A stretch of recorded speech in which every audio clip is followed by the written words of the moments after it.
Find the current passing through 5 ohms resistance in the given circuit using Thevenin's theorem. Thevenin's theorem use చేసి 5 ohms resistor ఇక్కడ ఉన్నటువంటి ఈ సర్క్యూట్లోని ఈ 5 ohms రెసిస్టర్లో పోయే కరెంట్ని ఫైండ్ అవుట్ చేయమని అంటున్నారు. ముందుగా ఈ ఇచ్చినటువంటి ఈ సర్క్యూట్ని థెవెనిన్స్ ఈక్వివలెంట్ సర్క్యూట్గా మనం మార్చాలి. దీన్ని లోడ్ రెసిస్టెన్స్ RL అని చెప్పి అనుకుందాం. దీన్ని థెవెనిన్స్ ఈక్వివలెంట్ రెసిస్టెన్స్గా మార్చినప్పుడు ఇది ఎలా ఉంటుందంటే Thevenin's equivalent resistance VTh Thevenin's voltage in series with RTh Thevenin's resistance. ఈ combination connected across load resistance R. అంటే ఏ బ్రాంచ్లో అయితే మనం కరెంట్ ఫైండ్ అవుట్ చేయాలనుకుంటున్నామో ఆ బ్రాంచ్కి అక్రాస్గా మనం series combination of Thevenin's voltage and Thevenin's రెసిస్టెన్స్ని కనెక్ట్ చేస్తున్నాం. ఇప్పుడు దీంట్లో పోయే కరెంట్ ఏమవుతున్నది అంటే లోడ్లో పోయే కరెంట్ ఏమవుతున్నది IL is equal to VTh by RTh plus RL అవుతుంది. అంటే మనం ఇచ్చినటువంటి ఈ గివెన్ సర్క్యూట్ని థెవెనిన్స్ ఈక్వివలెంట్ సర్క్యూట్గా మనం మార్చినప్పుడు థెవెనిన్స్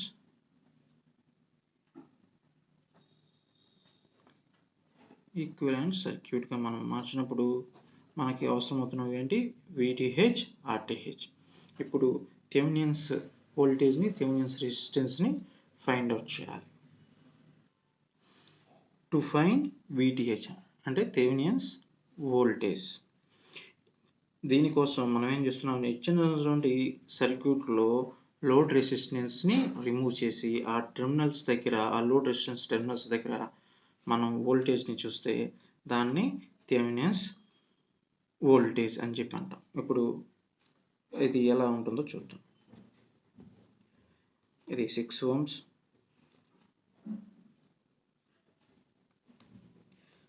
ఇది 7 ohms, ఇది 8 ohms.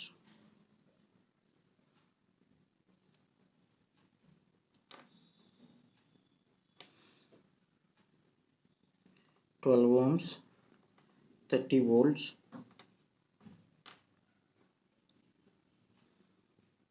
10 ohms,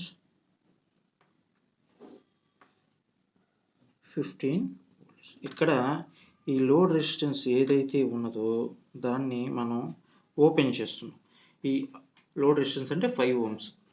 దీన్ని మనం ఓపెన్ చేస్తున్నప్పుడు ఇక్కడ ఏమవుతుంది ఓపెన్ సర్క్యూట్ ఉంటుంది. దాన్ని రిమూవ్ చేసినప్పుడు ఇక్కడ ఓపెన్ సర్క్యూట్ ఉంది. ఈ ఓపెన్ సర్క్యూట్లో ఉండే వోల్టేజ్ ఆ ఓపెన్ సర్క్యూటెడ్ వోల్టేజ్నే మనం ఏమంటున్నాం థెవెనిన్స్ వోల్టేజ్ అంటున్నాం. అంటే ఈ RLని రిమూవ్ చేసి అక్కడ ఆ ఓపెన్ సర్క్యూట్లో మనం వోల్టేజ్ని చూస్తే దాన్ని థెవెనిన్స్ వోల్టేజ్ అని చెప్పి అంటున్నాం. దీనికోసం మనం ఏం చేస్తున్నామంటే నోడల్ అనాలిసిస్ చేస్తున్నాం. ఓకే, దీన్ని నోడ్ 1 అనుకుందాం. దాన్ని V1 నోడ్ వోల్టేజ్, అదేవిధంగా నోడ్ 2 దాని యొక్క నోడ్ వోల్టేజ్ V2, అదేవిధంగా మనకి ఎక్కడ వోల్టేజ్ కావాలి కాబట్టి దీన్ని నోడ్ V3 అని అనుకుందాం. ఇక్కడ దీన్ని రిఫరెన్స్ నోడ్ మనం తీసుకుంటున్నాం, దాని యొక్క పొటెన్షియల్ 0. ఇక్కడ మనం జాగ్రత్తగా గమనిస్తే ఈ పాయింట్కి మధ్య ఉన్నటువంటి వోల్టేజే మనకి ఓపెన్ సర్క్యూటెడ్ వోల్టేజ్, అదే VTh. మనం ఇక్కడ జాగ్రత్తగా గమనిస్తే ఈ పాయింట్ దగ్గర ఇక్కడ ఉన్నటువంటి వోల్టేజ్ 0, ఇక్కడ ఉన్నటువంటి ఈ నోడ్ దగ్గర ఉన్నటువంటి voltage V3. then the potential difference between these two points is nothing but V3 minus V, that is V3 minus 0 అంటే V3. అంటే మనకు కావాల్సింది ఏంటి థెవెనిన్స్ వోల్టేజ్ అంటే ఏంటి ఇప్పుడు V3 node voltage third node voltage that is V3 అవుతున్నది. V3 అనేది మనకు కావాల్సినటువంటి రిక్వైర్డ్ థెవెనిన్స్ వోల్టేజ్. దీన్ని మనం నోడల్ అనాలిసిస్ అప్లై చేసి మనం ఫైండ్ అవుట్ చేస్తున్నాం.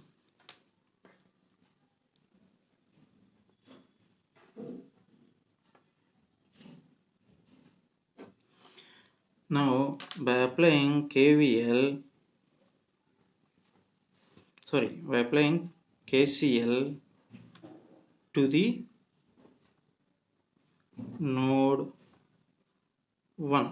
నోడ్ 1కి మనం KCL అప్లై చేసినప్పుడు V1 ఓకే ప్లస్ ఉంది ఇక్కడ V1 minus 30 V1 minus 30 by 12. Next అదేవిధంగా ఈ నోడ్ దగ్గర 7 ohms V1 V2కి రెండు నోడ్స్ మధ్యలో కనెక్ట్ అయింది ఈ 7 ohms అనేది. ఇక్కడ పొటెన్షియల్ డిఫరెన్స్ ఏమవుతుంది V1 minus V2, ఎందుకంటే మనం ఫస్ట్ నోడ్కి ఈక్వేషన్ రాస్తున్నాం కాబట్టి దాని యొక్క నోడ్ వోల్టేజ్ గ్రేటర్ అని చెప్పి అనుకుంటాం మిగతా నోడ్స్ అన్నిటికంటే కూడా. అందుకని V1 minus plus V1 minus V2 by 7 V1 minus V2 by 7. అదేవిధంగా ఇదే నోడ్కి మనకి 6 ohms రెసిస్టెన్స్ కూడా కనెక్ట్ అయింది. ఈ 6 ohms రెసిస్టెన్స్ అనేది నోడ్ 1కి నోడ్ 3కి మధ్య ఉన్నది. కానీ మనం నోడ్ 1కి ఈక్వేషన్ రాస్తున్నాం కాబట్టి ఆ నోడ్ యొక్క వోల్టేజ్ V1 గ్రేటర్ అనుకుంటాం than V3. Then potential difference across the 6 ohms is V1 minus V3 V1 minus V3 by 6. This is the current passing through this 6 ohms. Okay, then ఇక్కడ ఈ node దగ్గర ఉన్నటువంటివి ఈ 3 branches అయిపోయింది, ఇంకేం లేవు కాబట్టి పుట్ ఈక్వల్ టు 0. అదేవిధంగా by applying KCL to the node 2. Node 2కి కూడా ఇదే విధంగా మనం KCL అప్లై చేసినప్పుడు నోడ్ 2 ఈ 7 ohms అనేది నోడ్ 1 2 మధ్యలో ఉన్నది, కానీ మనం సెకండ్ నోడ్కి ఈక్వేషన్ రాస్తున్నాం కాబట్టి అది దాని యొక్క నోడ్ వోల్టేజ్ గ్రేటర్ అనుకుంటాం V2 minus V1 V2 minus V1 by 7 plus అదేవిధంగా V2 minus V3 by 8. అదేవిధంగా V2 minus 15 V2 minus 15 by 10 V2 minus 15 by 10 is equal to 0. Next, by apply KCL to the node 3. Third నోడ్కి అదేవిధంగా మనం KCL apply చేసినప్పుడు మనకేమొస్తుందో చూడండి V3 minus V1 by 6 ohms V3 minus V1 by 6 ohms V3 minus V1 by 6 plus V3 minus V2 by 8 V3 minus V2 by 8. ఇక్కడ ఈ నోడ్కి connect అయినట్టు ఈ రెండే. Okay, put equal to V3 minus V2 by 8 V3 minus V2 by 8 put equal to 0. ఇప్పుడు 1 2 3 ఈ 1 2 3 equations మనం simplify చేస్తే మనకు వచ్చే ఈక్వేషన్స్ ఏంటో చూద్దాం. ఈ మూడు ఈక్వేషన్లు మనం సాల్వ్ చేస్తే మనకి V1 23.25 volts వస్తున్నది. అదేవిధంగా V2 20.625 volts వస్తుంది. అదేవిధంగా V3 22.125 volts వస్తుంది. ఇక్కడ వచ్చినటువంటి ఈ నోడ్ వోల్టేజెస్ ఇవి. కానీ మనకు కావాల్సినటువంటి VTH ఏంటి? Nothing but V3 node 3 voltage. Node 3 voltage ఎంత? Node 3 voltage 22.125 volts. ఇది అనేది మనకు కావాల్సినటువంటి థెవెనిన్స్ వోల్టేజ్. ఇప్పుడు మనం థెవెనిన్స్ రెసిస్టెన్స్ ఫైండ్ అవుట్ చేయాలి. థెవెనిన్స్ ఈక్వివలెంట్ రెసిస్టెన్స్ మనం ఫైండ్ అవుట్ చేయాలంటే ఏం చేయాలంటే ఇచ్చినటువంటి సర్క్యూట్లో లోడ్ రెసిస్టెన్స్ అంటే ఈ 5 ohmsని రిమూవ్ చేసి ఆ టెర్మినల్స్ నుంచి మనం equivalent resistance of the given circuit చూసినప్పుడు ఎప్పుడంటే ఉన్నటువంటి వోల్టేజ్ సోర్స్ని షార్ట్ సర్క్యూట్ చేస్తూ, అంటే వోల్టేజ్ సోర్స్ని తీసేయడం అంటే షార్ట్ సర్క్యూట్ చేస్తూ, లేదు కరెంట్ సోర్స్ ఉంటే ఓపెన్ సర్క్యూట్ చేస్తూ వచ్చినటువంటి ఈక్వివలెంట్ రెసిస్టెన్స్ని ఈ లోడ్ రెసిస్టెన్స్ టెర్మినల్స్ ద్వారా మనం చూసినప్పుడు మనకి ఏదైతే ఈక్వలెంట్ రెసిస్టెన్స్ వస్తున్నదో అదే మనకు కావాల్సినటువంటి థెవెనిన్స్ రెసిస్టెన్స్. అంటే ఇప్పుడు ఇచ్చినటువంటి గివెన్ సర్క్యూట్ ఎలా మారుతుందో చూడండి. 6 ohms ఇది యాజ్ ఇట్ ఈస్గా ఉంటున్నది. అదేవిధంగా ఇక్కడ 7 ohms, ఇక్కడ ఉన్నటువంటి 8 ohms. నెక్స్ట్ ఇక్కడ 12 ohms ఉంది. ఇక్కడ ఉన్నటువంటి 30 voltsని మనం ఏం చేస్తున్నాం, షార్ట్ సర్క్యూట్ చేస్తున్నాం. నెక్స్ట్ అదేవిధంగా ఇక్కడ 10 ohms ఉంది. ఇక్కడ ఉన్నటువంటి 15 volts సోర్స్ని మనం షార్ట్ సర్క్యూట్ చేస్తున్నాం.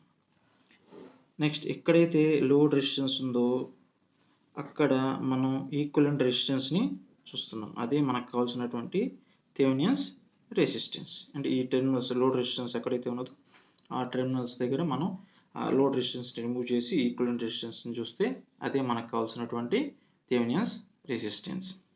ఇక్కడ మనం ఈ సర్క్యూట్ని జాగ్రత్తగా గమనించినప్పుడు ఏ రెండు కూడా సిరీస్లో కానీ ప్యారలల్లో కానీ లేకుండా ఉన్నాయి. అంటే ఇక్కడ డెల్టా ఉన్నది, 6, 7, 8 ohms ఒక డెల్టా ఉన్నది, లేదా 7, 10, 8 ఒక స్టార్ ఉన్నది, లేదంటే 6, 7, 12 ఒక స్టార్ ఉన్నది. అంటే ఏదైనా డెల్టాని కానీ లేదా స్టార్ని కానీ మనం డెల్టా టు స్టార్ లేదా స్టార్ టు డెల్టా ట్రాన్స్ఫర్మేషన్ చేస్తే కానీ మనం దీన్ని ఈక్వలెంట్ రెసిస్టెన్స్ని మనం ఫైండ్ అవుట్ చేయలేం. ఇక్కడ నేనేం చేస్తున్నా అంటే 6 ohms, 7 ohms, 8 ohms ఉన్నటువంటి ఈ డెల్టాని నేను స్టార్గా మారుస్తున్నాను. దానికి టెర్మినల్స్ 1, 2, 3గా నేను మార్క్ చేసుకుంటున్నాను.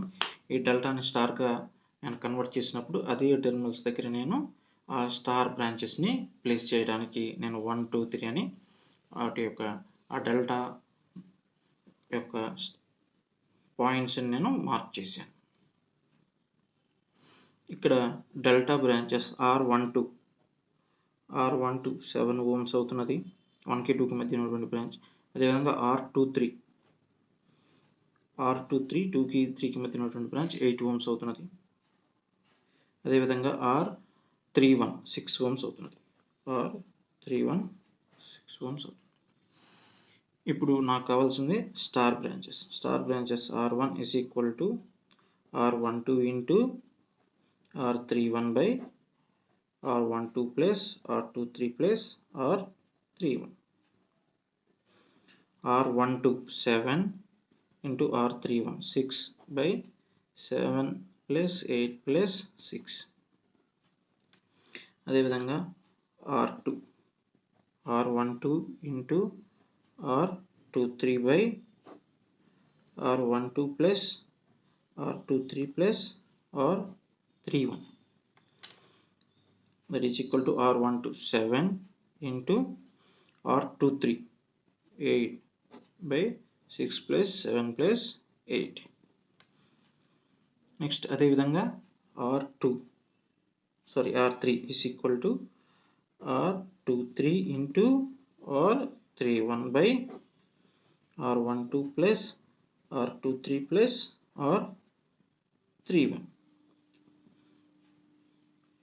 that is equal to R23 8 into R31 6 by 6 plus 7 plus 8. ఈ మూడింటిని సింప్లిఫై చేస్తే మనకి R1 2 ohms, R2 2.667 ohms, అదేవిధంగా R3 2.285 ohms వస్తున్నది. ఈ 3 స్టార్ బ్రాంచెస్ని ఇక్కడ మనం రీప్లేస్ చేసినప్పుడు మనకి సర్క్యూట్ ఎలా ఫామ్ అవుతుందో చూద్దాం.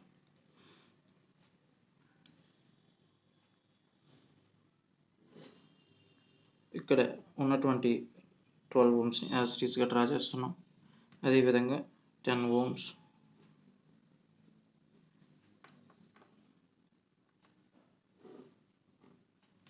ఇక్కడ ఉన్నటువంటి పాయింట్స్ 1, 2,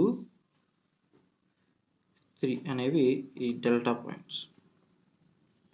ఇప్పుడు ఇక్కడ స్టార్ బ్రాంచెస్ని మనం ప్లేస్ చేస్తున్నాం.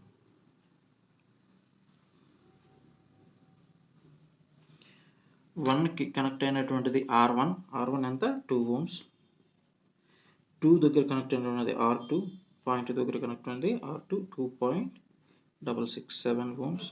అదేవిధంగా 3 పాయింట్ దగ్గర కనెక్ట్ అయినటువంటిది R3, దట్ ఈస్ 2.285 ohms. ఇప్పుడు ఈ నెట్వర్క్ని మనం గమనిస్తే ఈ రెండు సిరీస్లో ఉన్నాయి, ఈ రెండు సిరీస్లో ఉన్నాయి. ఈ రెండు సిరీస్లో ఉంటే ఏమవుతున్నది, సింపుల్గా దానికి ఈక్వలెంట్ ఎడిషన్ అవుతున్నది. అంటే 12 + 2 అంటే 14 ohms అవుతున్నది. అదేవిధంగా ఈ రెండు సిరీస్లో ఉన్నప్పుడు దానికి ఈక్వలెంట్ ఏమవుతున్నది, ఇది కూడా ఎడిషన్ అవుతున్నది. 10 + 2.667 అంటే 12.667 ohms అవుతుంది. నెక్స్ట్ ఇక్కడ ఈ రెండిటి కాంబినేషన్కి సిరీస్లో ఇక్కడ మనకేముంది 2.285 ohms. ఇక్కడ మనం RTHని మనం చూస్తున్నాం ఈ 2 పాయింట్స్కి అక్రాస్. ఈ రెండు ఎలా ఉన్నాయి, ప్యారలల్గా ఉన్నాయి. 14 ohms అండ్ 12.667 ohms ప్యారలల్. అంటే R ఈక్వలెంట్ ఏమవుతుంది, రెండు ప్యారలల్గా ఉంటే R1 × R2/R1 + R2 అంటే product by sum. If two resistors are connected in parallel, equivalent is equal to product by sum, their product by sum. అంటే 14 × 12.667/14 + 12.667. దీన్ని సింప్లిఫై చేస్తే మనకి 6.65 ohms వస్తుంది. అంటే ఈ రెండింటి ప్లేస్లో మనం దాని ఈక్వలెంట్ మనం ప్లేస్ చేసినప్పుడు 6.65 ohms అవుతున్నది. ఇక్కడ ఆల్రెడీ మనకి 2.285 ohms ఉన్నది. ఇక్కడ మనం చూస్తున్నాం RTH. ఇప్పుడు ఈ రెండు సిరీస్లో ఉన్నాయి. అంటే ఈ రెండింటిని సింపుల్గా మనం యాడ్ చేస్తే మనకి థెవెనిన్స్ రెసిస్టెన్స్ అంటే equivalent resistance of the given circuit మనకి వస్తుంది. ఆ థెవెనిన్స్ రెసిస్టెన్స్ ఏంటంటే ఈ రెండింటిని సింపుల్గా మనం యాడ్ చేయాలి. యాడ్ చేస్తే మనకి 8.935 ohms వస్తుంది. అంటే ఇది మనకు కావాల్సినటువంటి RTH. మళ్ళీ మనం థెవెనిన్స్ ఈక్వలెంట్ సర్క్యూట్కి వస్తే VTH, RTH, RL all are connected in series. ఇక్కడ మనకి RTH ఎంత వచ్చింది, 8.935 ohms. అదేవిధంగా VTH ఎంత వచ్చిందో మనం చూసాం, 22.125 volts. అదేవిధంగా RL మనకు తెలుసు, గివెన్ సర్క్యూట్లో ఉంది, ఎంతది 5 ohms. ఇప్పుడు current passing through load resistance లేదా కరెంట్ పాసింగ్ త్రూ 5 ohms అంటే మనకు కావాల్సినటువంటి current passing through 5 ohms ఏమవుతున్నది,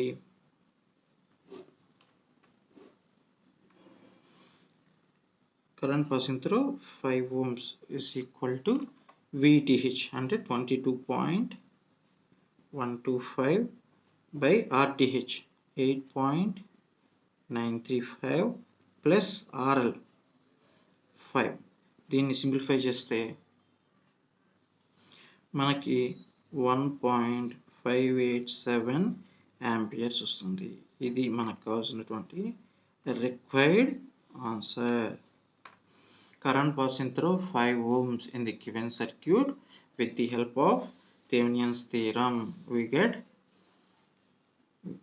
current passing through 5 ohms is 1.587 amperes.